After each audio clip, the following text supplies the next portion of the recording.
Hello class 10 के प्यारे विद्यार्थियों, स्वागत करते हैं आप सभी का एक और नए वीडियो में। आज की इस वीडियो में देखने वाला मंथली टेस्ट होने वाला है विषय गणित का 7 अक्टूबर को स्कूलों में, जनरल स्कूलों में। ठीक है, उसके हम लोग आंसर की को देखने वाले हैं। ठीक है, तो वीडियो को अंत तक जरूर देखना, वीडियो काफी इंपॉर्टेंट होने वाला है। और आप चैनल पर नए हो तो चैनल को सब्सक्राइब करके वीडियो को लाइक जरूर जरूर कर देना, क्योंकि ऐसे वीडियो आप लोगों को हमेशा इस चैनल के माध्यम से मिलता रहता है। वीडियो को लाइक करके चैनल को भी सब्सक्राइब जरूर जरूर कर देना। ठीक है, तो देख लेते हैं सबसे पहले प्रश्न को। तो हम लोग इस वीडियो में सब्जेक्टिव प्लस ऑब्जेक्टिव दोनों प्रकार के प्रश्न के उत्तर के साथ देखने वाले हैं। ठीक है, और आप चाहते हो कि पीडीएफ भी आपको मिल जाए तो डिस्क्रिप्शन में दे दिएगा टेलीग्राम चैनल का लिंक, वहां से आप लोग टेलीग्राम चैनल को फॉलो कर लो, क्योंकि हम लोग सारा का सारा रिलेटेड पीडीएफ वहीं पे देते हैं। आप लोग टेलीग्राम चैनल को फॉलो करना मत भूलना। ठीक है, और आपका डिस्क्रिप्शन में मिलेगा आपका व्हाट्सएप चैनल का लिंक, वहां से आप लोग व्हाट्सएप चैनल को भी फॉलो जरूर जरूर करना, क्योंकि हम लोग सारा का सारा अपडेट जैक बोर्ड से रिलेटेड वहीं पे देते हैं। लोग उसे भी फॉलो करना मत भूलना। तो देख लेते हैं हम सबसे पहले प्रश्न से। तो हम लोग सबसे पहले हम लोग देखेंगे, तो ये वीडियो क्लास 10 के गणित के लिए होने वाला है। ठीक है, तो सबसे पहला प्रश्न बोलता है आपका, यदि, तो हम लोग सबसे सेक्शन ए का देखेंगे। सेक्शन में आपका 6 प्रश्न दिया गया एक एक मार्क्स के लिए, वस्तुनिष्ठ यानी कि ऑब्जेक्टिव प्रश्न। ठीक है, तो सबसे पहला प्रश्न यहाँ पे बोलता है, यदि कोट ए बराबर हमारा 8/15 दिया गया है। ठीक है, साइन ए का मान क्या हुआ है। तो हम लोग क्या करेंगे, हमारे पास कोट ए बराबर क्या होता है, हमारा कोट ए का फॉर्मूला होता है हमारे पास बी होता है। तो हमारे पास बी और पी का वैल्यू है, लेकिन हमें साइन ए बराबर क्या होता है, हमारा साइन ए बराबर होता है हमारा पी/एच होता है। तो हम लोग एच का वैल्यू कैसे निकालेंगे, एच स्क्वायर बराबर पाइथागोरस प्रमेय लगा करके। ठीक है, तो उस तरीके से हम लोग एच का वैल्यू निकालेंगे। तो आपका क्या आ जाएगा लास्ट में, एच स्क्वायर बराबर 289 आता है। ठीक है, 289 आ जाएगा यहाँ पे, और एच बराबर हमारा क्या हो जाएगा, 289 का जब रूट करोगे तो आपका क्या आ जाएगा, 17 आ जाएगा। ठीक है, क्या आ जाएगा, 17 आ जाएगा। तो क्या हो जाएगा, इसका एच का मान 17 आ गया। तो हमारा फॉर्मूला क्या होता है, पी/एच होता है। तो पी का वैल्यू हमारे पास ऑलरेडी है, यहाँ पे ऑलरेडी हमारे पास कितना पी का वैल्यू है, 15/17 इसका करेक्ट आंसर हो जाएगा। ठीक है, तो ऑप्शन नंबर ए में देख सकते हो, तो 15/17 मिल जाएगा आपको। तो नेक्स्ट हम लोग क्वेश्चन नंबर 2 को देख लेते हैं। तो क्वेश्चन नंबर 2 बोलता है आपका tan 45 डिग्री का मान क्या है। तो tan 45 डिग्री का मान आपको बताना है। ऑप्शन दिया गया आपके पास, ए में -1, बी में आपका 1 दिया गया है, और सी में आपका 1/2, या फिर डी में दिया गया आपका √3। ठीक है, तो tan 45 डिग्री का मान जो आपका होता है वो आपका 1 होता है, यानी कि ऑप्शन नंबर 20 का करेक्ट आंसर हो जाएगा। ठीक है, तो नेक्स्ट हम लोग देख लेते हैं क्वेश्चन नंबर 3 को। तो इसमें देख सकते हो क्वेश्चन नंबर 3 बोलता है आपका वृत्त की कितनी स्पर्श रेखाएं हो सकती है। यानी कि कोई मान लो आपके पास वृत्त है, इस पर आप लोग कितनी स्पर्श रेखा टेंजेंट खींच सकते हो। तो 1 2 कितनी भी खींचो, इसमें कम नहीं होगा। ठीक है, तो इसमें क्या हो जाएगा, अनेक हो जाएगा, अनंत इसका राइट आंसर हो जाएगा। ठीक है, तो ऑप्शन नंबर डी इसका करेक्ट आंसर हो जाएगा। नेक्स्ट हम लोग क्वेश्चन नंबर 4 को देख लेते हैं। क्वेश्चन नंबर 4 बोलता है आपका वृत्त की सबसे बड़ी जीवा होती है, यानी कि जो वृत्त होती है, कोई मान लो कोई वृत्त है, इस पर कहीं भी खींच दो परिधि से परिधि तक आपका जीवा बन जाता है, लेकिन सबसे बड़ी जीवा कौन सा तक बताना है। तो बीच में जो खींचेंगे वही सबसे बड़ा होगा ना, और बीच में जो जीवा हम लोग खींचेंगे उसको क्या बोलते हैं, व्यास बोलते हैं। तो ऑप्शन देख सकते हो, चाप दिया गया, व्यास दिया गया, जीवा दिया गया, इनमें से कोई नहीं। तो ऑप्शन नंबर बी व्यास इसका करेक्ट आंसर हो जाएगा। ठीक है, तो नेक्स्ट हम लोग क्वेश्चन नंबर 5 को देख लेते हैं। तो वीडियो को लाइक कर देना और चैनल को सब्सक्राइब करना मत भूलना। ठीक है, तो क्वेश्चन नंबर 5 बोलता है आपका आर त्रिज्या वाले अर्धवृत्त का परिमाप है, यानी कि आर त्रिज्या वाले अर्धवृत्त का परिमाप पूछ रहा है। सीधा सीधा अर्धवृत्त का परिमाप का क्या पूछ रहा है, फॉर्मूला पूछ रहा है। ठीक है, तो इसका जो राइट आंसर हो जाएगा, ऑप्शन देख सकते हो, लिखा गया आपके पास 1/2 pi r plus 2 r. Option number B आपके पास 1/2 पाई आर स्क्वायर, या फिर ऑप्शन नंबर सी आपके पास 2 पाई आर, या फिर ऑप्शन नंबर डी आपके पास पाई आर प्लस 2 आर। तो इसका जो राइट आंसर हो जाएगा ऑप्शन नंबर डी, यानी कि पाई आर प्लस 2 आर इसका करेक्ट आंसर हो जाएगा, पाई आर प्लस 2 आर। आप लोग इस चीज़ को भी याद रखना है। तो नेक्स्ट हम लोग देख लेते हैं क्वेश्चन नंबर 6 को। क्वेश्चन नंबर 6 बोलता है आपका वृत्त के चतुर्थांश का क्षेत्रफल क्या होगा जिसकी परिधि 22 सेंटीमीटर है। यानी कि वृत्त के चतुर्थांश का क्षेत्रफल पूछ रहा है और उसकी परिधि कितनी है, 22 सेंटीमीटर है। तो आप लोग इसको कैसे निकालो। सो मेरे प्यारे विद्यार्थियों, अगर इसका हल करने जाएं तो काफ़ी ज़्यादा लंबा वीडियो हो सकता है। सिर्फ यही क्वेश्चन आपका 10 मिनट ले सकता है। ठीक है, तो मैं इसका केवल बता देता हूँ स्टेप बाय स्टेप कि इसको हल कैसे करेंगे, केवल बोलकर मैं, और उसके बाद मैं आपको उत्तर को बता दूंगा। ठीक है, तो यहाँ पे जो आपका दिया गया 22 सेंटीमीटर का परिधि दिया गया, इससे हम लोग आर निकालेंगे, आर यानी कि वृत्त की परिधि त्रिज्या निकालेंगे। इससे उसके बाद हम लोग वृत्त का क्षेत्रफल निकालेंगे। ठीक है, उसके बाद हम लोग क्या करेंगे, जब हमारा वृत्त का क्षेत्रफल निकल जाएगा टोटल वृत्त का, उसके बाद क्या करेंगे, चतुर्थांश का क्षेत्रफल पूछ रहे हैं कि 4 भागों में बांट करके एक भाग को निकालना है। फिर हम लोग 4 से भाग जब दे देंगे तो उसका जो हमारा जो है उत्तर जो है मिल जाएगा। वो क्या मिलेगा, हमारा ऑप्शन नंबर डी में देख सकते हो, तो 77/8 इसका करेक्ट आंसर हो जाएगा। ठीक है, तो नेक्स्ट हम लोग सेक्शन बी का देख लेते हैं, लघुत्तरीय प्रश्न को। तो सेक्शन बी में आपका आ जाता है लघुत्तरीय प्रश्न, जो आपका 4 प्रश्न होने वाला है, 2-2 नंबर के लिए, 2-2 मार्क्स के लिए, 8 मार्क्स के लिए टोटल। ठीक है, लघुत्तरीय प्रश्न। ठीक है, तो इसमें देख लेते हैं सबसे पहले 7 नंबर प्रश्न को। तो अभी तक वीडियो को लाइक नहीं तो प्लीज़ वीडियो को लाइक कर देना, और प्लीज़ इस वीडियो को लाइक करके चैनल को सब्सक्राइब करना मत भूलना, क्योंकि ऐसी वीडियो आप लोगों को हमेशा इस चैनल के माध्यम से मिलता रहेगा, ठीक है। तो वीडियो को लाइक करके चैनल को सब्सक्राइब करना मत भूलना, ठीक है। तो क्वेश्चन नंबर 7 बोलता है आपका, यदि 3 कोट ए बराबर 4 तो साइन ए और कोस ए का मान ज्ञात करें, ठीक है। तो हमारे पास क्या दिया गया, 3 कोट ए बराबर हमारे पास 4 दिया गया है, तो हम लोग क्या निकालना है, साइन ए का मान और कोस ए का मान निकालना। तो सब्जेक्टिव है तो हम लोग को इसका हल करके देखना पड़ेगा, ठीक है। तो हम लोग कैसे इसका मान निकालेंगे, चलिए फिर देख लेते हैं। सो स्टेप बाय स्टेप आप लोग अच्छे से देखना, तभी आप लोग बना पाओगे इस चीज़ को। तो सबसे पहले हम लोग देख लेते हैं दिया क्या है। तो हमारे पास दिया गया है, तो हमारे पास दिया गया 3 कोट ए बराबर दिया गया हमारे पास 4 दिया गया है, ठीक है। तो हम लोग इसको आगे कैसे लिखेंगे, तो हमारे क्या हो जाएगा, तो कोट ए बराबर क्या हो जाएगा, यहाँ से 3 जब इधर चला जाएगा तो 4/3 आ जाएगा, ठीक है। तो हम लोग यहाँ से 3 को रिमूव कर लेते हैं। तो कैसे लिखेंगे हम लोग इस चीज़ को, कोट ए बराबर हमारा क्या हो जाएगा, 4/3 हो जाएगा, ठीक है। 4/3 हो जाएगा। आगे कैसे लिखेंगे हम, टेन ए बराबर हमारा क्या हो जाएगा, कोट का उल्टा टेन होता है, तो हम लोग 3/4 लिख सकते हैं कोट का मान, ठीक है, टेन का मान, ठीक है। तो टेन ए बराबर हमारा क्या हो जाएगा, टेन ए बराबर हम लोग लिख सकते हैं 3/4 लिख सकते हैं, क्योंकि कोट का उल्टा क्या होता है, टेन होता है, ठीक है। तो उसके बाद क्या लिखेंगे हम लोग, साइन ए का मान निकालेंगे। सबसे पहले हम लोग टेन ए का मान मिल गया, यानी कि हमारे पास किसका मान मिल गया, पी का मान मिल गया और बी का मान मिल गया, क्योंकि टेन ए बराबर क्या होता है हमारा, P/B होता है। तो हमको क्या चाहिए, एच का मान चाहिए। तो एच बराबर हमारा क्या हो जाएगा, एच बराबर हमारा क्या हो जाएगा, तो हम लोग पाइथागोरस प्रमेय पे इसका जब वैल्यू पुट करके मान निकालो, तो एच बराबर हमको जो मिलेगा वो हमें मिल जाएगा 5 सेंटीमीटर मिल जाएगा, क्योंकि यहाँ पे 3 का स्क्वायर 9 हो जाएगा और 4 का स्क्वायर 16 हो जाएगा, और दोनों को जोड़ोगे तो 25 हो जाएगा। 25 का जब रूट करोगे तो आपके पास 5 निकल करके आ जाएगा, ठीक है। तो उसके बाद कैसे लिखेंगे हम लोग, यहाँ पे लिखेंगे साइन ए बराबर हम लोग लिखेंगे, साइन ए का फॉर्मूला हमारे पास क्या होता है, साइन ए का जो फॉर्मूला होता है हमारा, वो होता है हमारा P/H होता है, P/H होता है, ठीक है। तो साइन ए पूछा है हमारे पास, अब साइन ए पूछा है, यहाँ पे क्वेश्चन देखो कोस ए पूछा है, तो P/H आपका साइन ए का फॉर्मूला होता है। तो P हमका वैल्यू हमारे पास कितना है, P का वैल्यू आप यहाँ पे देखो 3 है, ठीक है। एक सेकंड मैं यहाँ पे लिख देता हूँ, P/H है ये हमारा 3 हो गया P का वैल्यू, और 4 हो गया आपका H का वैल्यू। यहाँ पे हमारा ये हमारा बी है ना, बी का वैल्यू हमारे पास 4 है, और एच का वैल्यू हमारे पास 5 है, ठीक है। तो बस पी का वैल्यू कितना है, पी का वैल्यू यहाँ पे 3 है, ठीक है। तो 3 लिखेंगे हम लोग, और यहाँ पे एच का वैल्यू कितना है हमारे पास, एच का वैल्यू 5 हो जाएगा हमारा 3/5। उसके बाद हमारे पास क्या पूछा है, कोस ए का वैल्यू पूछा है, कोस ए का बराबर क्या बोले पूछा है, ठीक है। तो कोस ए का जो फॉर्मूला होता है आपका B/H होता है, ठीक है, B/H होता है, ठीक है। तो बी का वैल्यू हमारे पास कितना है, बी का वैल्यू हमारे पास 4 है, तो 4 हो जाएगा यहाँ पे, और बटा में एच का वैल्यू हमारे पास कितना है, 5 है, तो 4/5 इसका आंसर हो जाएगा, ठीक है। तो कुछ इस तरीके से इसका आंसर को बनाना था। तो नेक्स्ट हम लोग क्वेश्चन नंबर 8 को देख लेते हैं। सो क्वेश्चन नंबर 8 बोलता है आपका, सिद्ध कीजिए कि किसी वृत्त के व्यास के सिरों पर खींची गई स्पर्शरेखा क्या होती है, समांतर होती है। यानी कि मान लो क्वेश्चन का कहने का क्या मतलब, कोई वृत्त है हमारे पास, ठीक है, और इसका हम लोग क्या करेंगे, सिरा पर खींचा गया स्पर्शरेखा, यहाँ पे सिरा पर खींच दिया व्यास के सिरों पर, ठीक है। स्पर्शरेखा क्या होती है, दोनों के समांतर होती है। ये जो रेखा बना है और ये जो रेखा बना, दोनों क्या होती है, समांतर होती है। पूछ रहा है, ठीक है, इसी चीज़ को क्या करना है, सिद्ध करना है।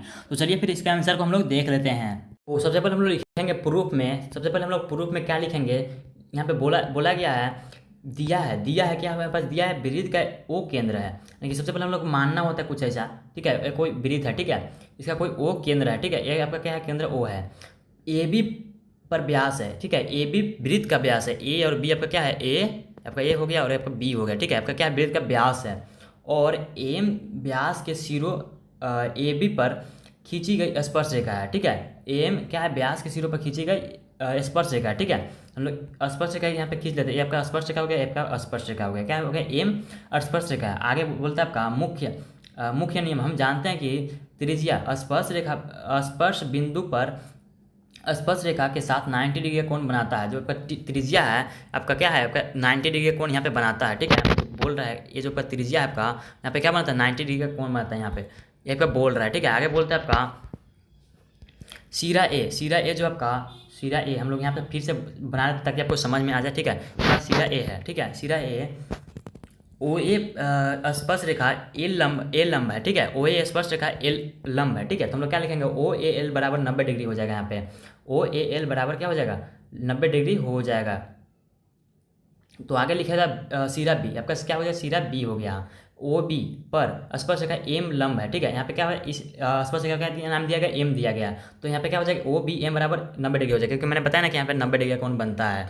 तो आगे बोलते हैं समांतर में क्या लिखेंगे हम लोग, रेखा ए बी एक तिर्यक रेखा है, रेखा ए बी एक क्या है, तिर्यक रेखा है, तो की तिर्यक रेखा की तरह काम करती है, जो रेखा एल और एम को काटती है। क्या करती है? रेखा एल और एम को काटती है। तो आगे हम लोग क्या लिखेंगे? कोण कोण ओ ए बी और ओ बी ए तिर्यक रेखा के विपरीत और बने एकांतर कोण है। ठीक है, तो आगे लिखेंगे चूंकि ओ एल बराबर 90 डिग्री और ओ बी एम बराबर 90 डिग्री, इसलिए ओ ए बी और ओ बी ए का मान 90 डिग्री, रेखा 90 डिग्री होता है। ठीक है, आगे आगे लिखेंगे हम लोग, अगर हम एक्स ए बी और वाई बी ए को एकांतर कोण माने तो क्या होगा? एकांतर कोण माने तो क्या हो जाएगा? बराबर में 90 डिग्री हो जाएगा दोनों का। ठीक है, तो आगे हम लोग लिखेंगे निष्कर्ष हमारा क्या निकला? क्योंकि क्योंकि एकांतर कोणों का युग्म बराबर है, इसलिए स्पर्श रेखा क्या हो जाएगा? एल और एम एक दूसरे के समांतर हो जाएंगे। एल समांतर आपका एम हो जाएगा। तो आपका प्रूफ हो चुका है। तो नेक्स्ट हम लोग क्वेश्चन नंबर 9 को देख लेते हैं। सो यहाँ पे देख सकते हो क्वेश्चन नंबर 9 बोलता है आपका दो समकेंद्री वृत्तों की त्रिज्या कितना दिए गए? 5 सेंटीमीटर तथा 9 सेंटीमीटर है। बड़े वृत्त की उस जीवा की लंबाई याद कीजिए जो छोटे वृत्त को स्पर्श करती है। ठीक है, तो बड़े वृत्त की क्या करना है? उस जीवा की लंबाई ज्ञात करना है। ठीक है, जो छोटे वृत्त को क्या करती है? स्पर्श करती है। तो इसका हम लोग आंसर को देख लेते हैं।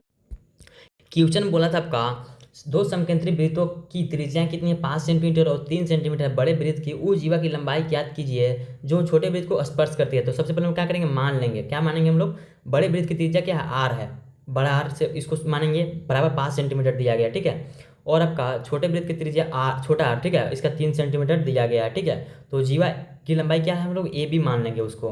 तो जीवा ए बी छोटे वृत्त को स्पर्श करती है, इसलिए केंद्र ओ से जीवा तक की दूरी छोटे वृत्त की त्रिज्या के बराबर होगी, यानी कि ओ एम बराबर आर होगा और बराबर में 3 सेंटीमीटर आर का वैल्यू है, छोटा आर का वैल्यू। ठीक है, उसके बाद त्रिभुज में चलेंगे, ओ एम ए त्रिभुज में चलेंगे हम लोग। एक समकोण त्रिभुज है जहाँ ओ ए बड़े वृत्त की त्रिज्या है और ओ ए बराबर बड़ा आर हो जाएगा, और हमारा कितना है? 5 सेंटीमीटर बड़ा आर। तो पाइथागोरस प्रमेय से देखें हम लोग, तो ए एम स्क्वायर प्लस में ओ एम स्क्वायर बराबर में ओ ए स्क्वायर हो जाएगा।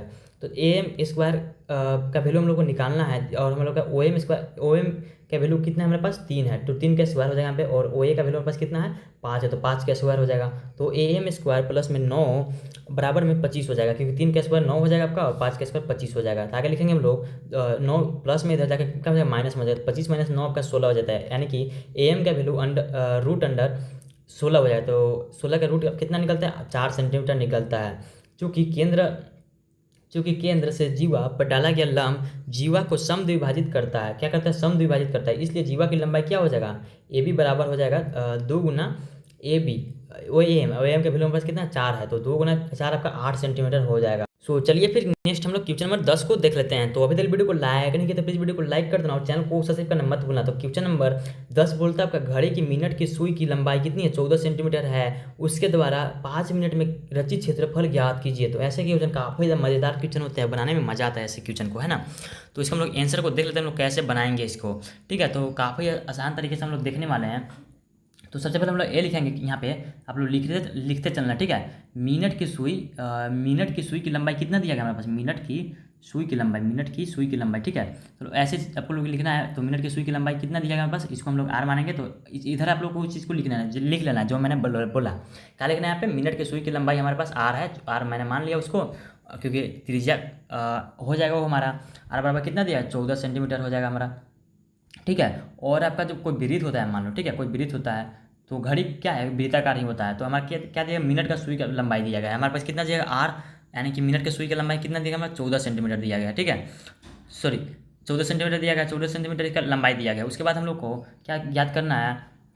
तो ये कितना घड़ी जो है आपका, एक चीज़ आप लोग बताओ, घड़ी जो आपका आता है तो जो आपका होता है 60 मिनट का घड़ी होता है ना, 60 मिनट का घड़ी होता है, और आपका 60 मिनट में कितना डिग्री का कोण बनेगा? क्योंकि गोला है तो हमारा 360 डिग्री का कोण बनेगा। ठीक है, तो हमारा कितना हो जाएगा? 360 डिग्री हो जाएगा कोण। ठीक है, ठीक है, तो आगे लिखेंगे हम लोग 1 मिनट में बनाया गया कोण हमारा कितना हो जाएगा? 360 बटा में हमारा कितना हो जाएगा? 360 बटा में लिखेंगे हम लोग 60 को लिखेंगे, तो 60 0 0 खत्म हो गया, यहाँ पे 6 बचेगा। ठीक है, तो 6 डिग्री हमारा यहाँ पे क्या होगा? 1 मिनट में हो जाएगा। तो आगे देखेंगे हम लोग क्या हो गया हमारा?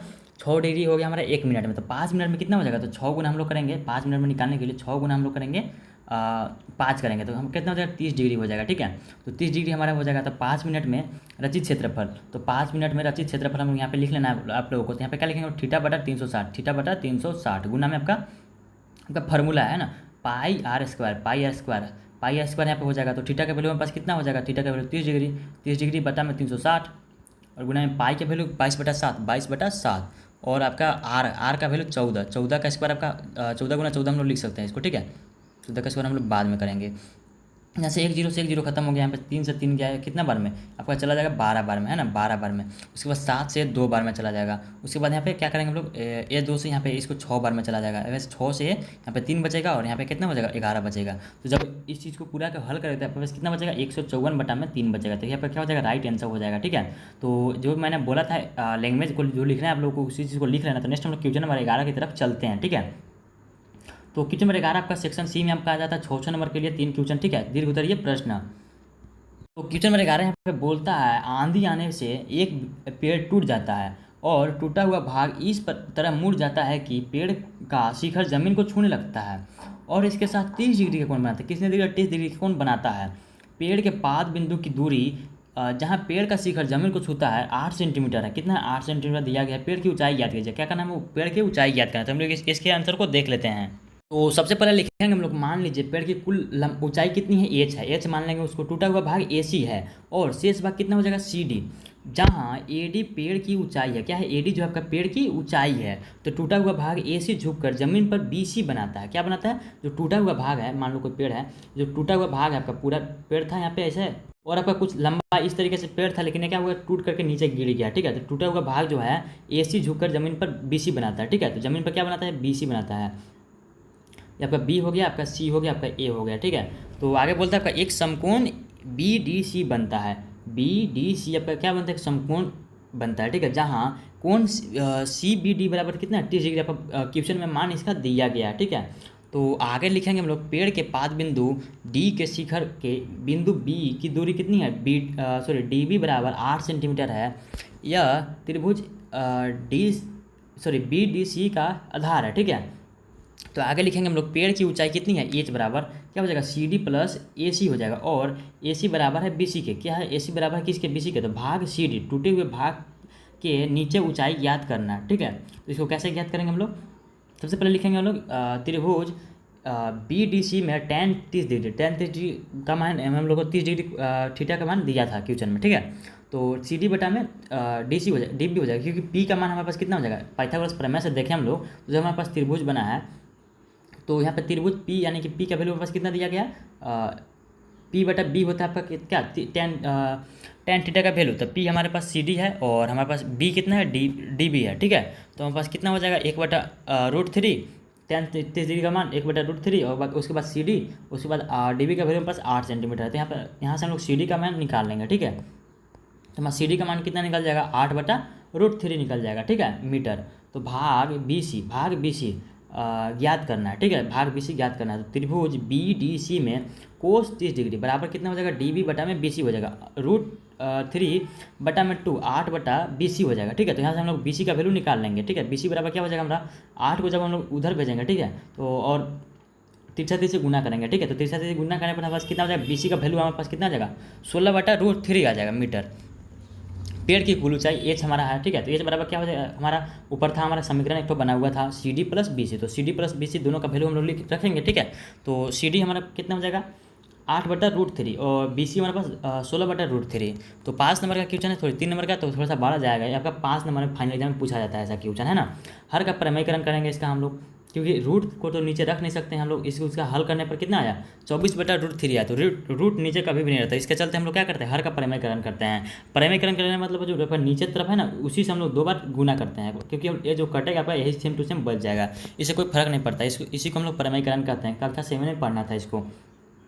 तो आगे बोलता है आपका जो आपका आ जाएगा एच का वैल्यू यहाँ पे 8√3 आ जाएगा। ठीक है, 8√3 आ जाएगा। तो √3 का वैल्यू अगर हम रो रखें इतना होता है आपका √3, तो हम लोग कितना टोटल माना जाएगा 13.856 पाया जाएगा। तो यहाँ पे यहीं पे आप लोग आंसर को लिख देना।